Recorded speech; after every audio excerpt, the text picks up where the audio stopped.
બી કહેતા હતા ને આજે બી કહીએ છીએ,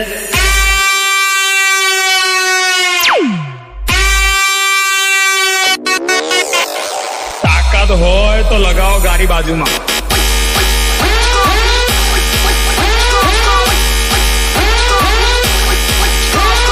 बेटा झूला झूल लेकिन बाप को मत बोल. डीजे धवल इन घर में આપણે તો ઓલ ટાઈમ 80 જ ચાલુ ગાડી ભરેલી જ છે.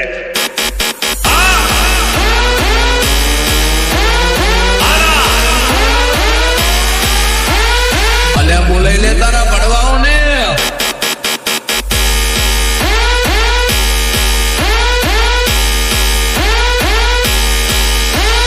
ફોન કરી દેજો, ગાડી લઈને પહોંચી જશું, કલાકનો ટાઈમ આવજો.